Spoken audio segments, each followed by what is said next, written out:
tous les moyens utilisés par la France, accompagnés, je l'ai dit et je le répète, de l'Union européenne et à un certain moment des États-Unis d'Amérique, sont des moyens colossaux qui auraient pu permettre, d'ailleurs comme ils l'ont dit, aux terroristes qu'ils ont rencontrés dans le lit du lac Tchad, nous voulons que vous interveniez parce que nous ne pouvons pas intervenir ouvertement.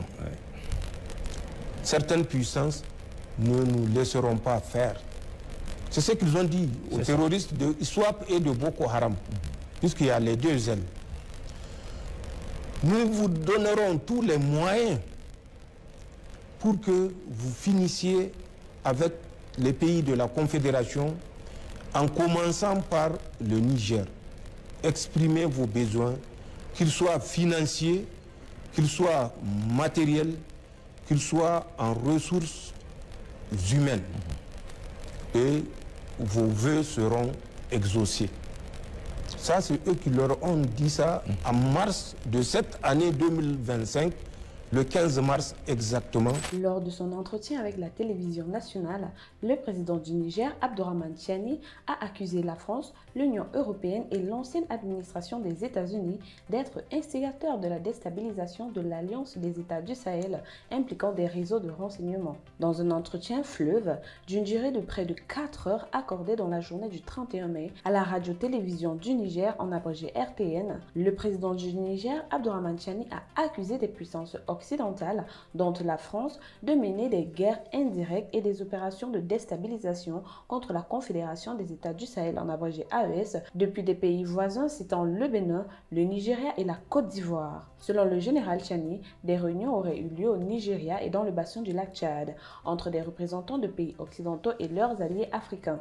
Leur objectif, contribuer à la déstabilisation du Niger. Le chef de l'État a aussi fait savoir que les autorités nigériennes détenaient des renseignements précis sur les mouvements des partis qui veulent semer le chaos dans le pays, notamment en introduisant des armes et des explosifs destinés à des groupes djihadistes opérant sur le territoire nigérien, a-t-il indiqué. Le chef de l'État nigérien a pointé l'inaction du Bénin qui a laissé des groupes armés s'installer dans le nord du territoire nigérien, dans la zone qu'il qualifie de libre sous inspiration française. Tiani a aussi évoqué la réunion tenue le 15 mars 2025 qui aurait rassemblé des représentants de pays occidentaux et des groupes terroristes comme Boko Haram et l'État islamique en Afrique de l'Ouest afin de les utiliser pour mener une guerre indirecte contre les pays de la Confédération en commençant par le Niger. De son côté, le Nigeria est pointé du doigt pour avoir hébergé et d'avoir soutenu logistiquement des troupes françaises expulsées du Niger et des groupes armés. Tiani a indiqué que la coordination présumée de ces manœuvres avait été mise au point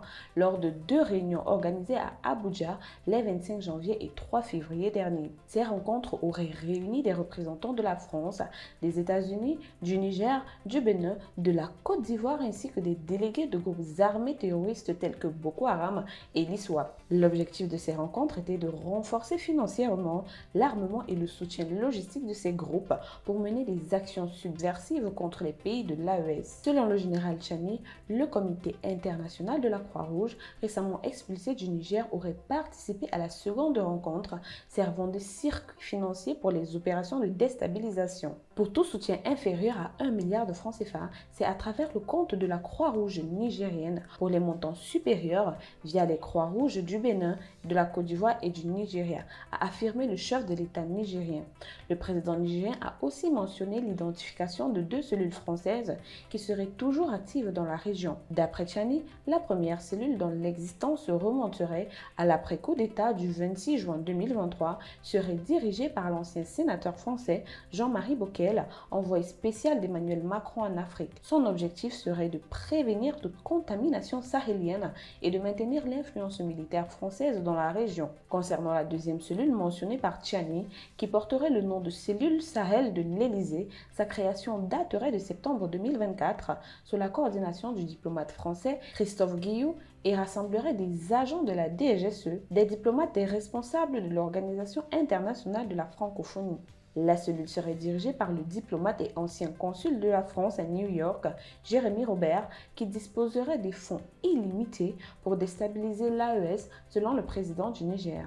Concernant les motivations de cette guerre indirecte, Tchani a déclaré que l'AES serait un exemple à enrayer pour les puissances occidentales impliquées pour endiguer une adhésion d'autres pays du continent au modèle de l'Alliance sahélienne. A noter que les accusations du président nigérien ont été faites sur fond de tensions entre les pays de l'AES et plusieurs chancelleries occidentales, dont la France depuis les coups d'État militaires au Mali en 2021, au Burkina Faso en 2022 et au Niger en 2023. En janvier 2024, les trois pays ont décidé de se retirer de la communauté économique des États de l'Afrique de l'Ouest, en abrégé CEDEAO, et ont entamé un processus de coopération sécuritaire et économique au sein de l'AES. Le chef d'État nigérien en a en outre annoncé l'ouverture prochaine d'une enquête parlementaire conjointe avec le Mali et le Burkina Faso portant sur l'implication présumée d'acteurs étrangers dans les opérations de sabotage contre les infrastructures énergétiques et minières des pays de l'AES. Tchani a affirmé que les attaques ciblées contre des convois de ravitaillement